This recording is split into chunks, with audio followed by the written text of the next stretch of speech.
Ya ampun, siapa tuh? Gas.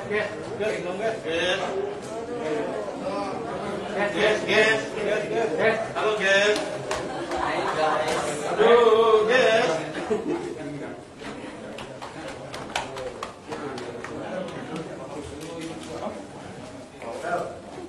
Oke, Pak. Pertanyaan selanjutnya, Pak. Oke, saya mau boleh.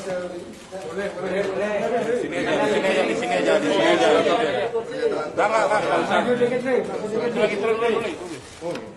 Oke, kepada kawan-kawan media. Maju lagi. Oke, saya ada 3 butir yang hendak saya sampaikan kepada publik. Jadi butir pertama, 13 Agustus 2020, polisi mengadakan swab test kepada saya di Rutan Polda dan disaksikan oleh seluruh tahanan dan petugas jaga. Kemarin hasil tes saya keluar dan hasilnya adalah negatif. Ya. Yang mana artinya sejak sebelum saya ditahan 12 Agustus 2020, saya tidak membahayakan nyawa siapapun. Penting dicatat, sejak 4 Juni 2020, setiap hari saya kontak langsung dengan ratusan bahkan ribuan orang terkait kegiatan bagi-bagi pangan gratis di Twice Bar kepada warga yang membutuhkan. Kami juga berbagi 1 gelas beramai-ramai. Jika saya boleh memberi masukan, sebaiknya ID atau Kementerian Kesehatan meneliti kondisi saya untuk menemukan penjelasan ilmiah kenapa saya tidak terjangkit COVID-19. Saya siap lahir batin menjadi relawan agar bangsa yang saya cintai ini bisa lekas terbebas dari rasa takut yang berlebihan. Poin kedua, sebagai warga negara Indonesia, saya berhak mengajukan penangguhan, penahanan, dan hal ini dilindungi oleh undang-undang.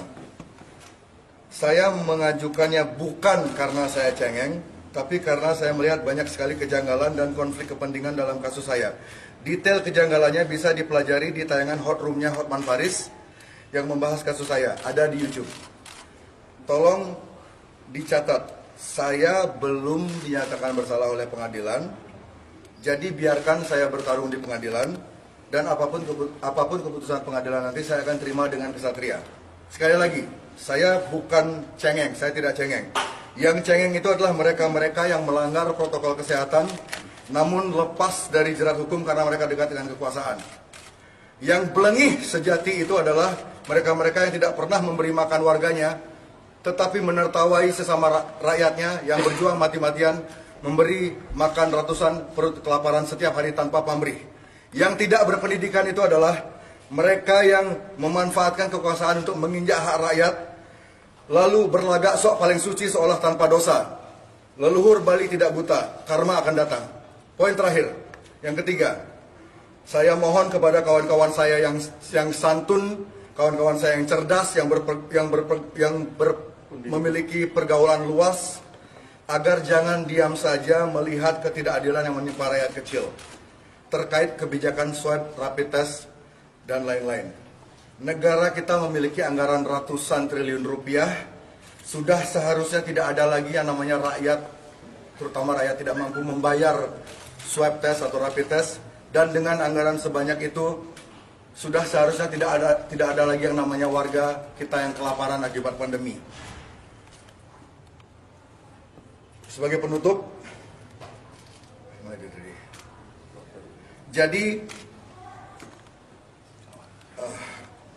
kelaparan harus diberi solusi yang nyata karena kelaparan adalah sumber utama lahirnya kriminalitas. Kawan-kawan saya di rutan di rumah tahanan di Polda Bali, hampir 90%-nya itu di dalam karena mereka di PHK, karena pandemi mereka, bentar loh, terakhir ini, mereka di PHK, akhirnya mereka terpaksa di penjara. Jadi kelaparan adalah sumber utama kriminalitas. Penutup, kawan-kawanku yang cerdas dan kritis, tolong gunakan santunmu dalam membela yang lemah, gunakan wawasan adiluhungmu dalam melindungi rakyat kecil. Buktikan kepada dunia jika sopan santun adalah satu-satunya cara untuk membebaskan bangsa ini dari penjajahan. Merdeka!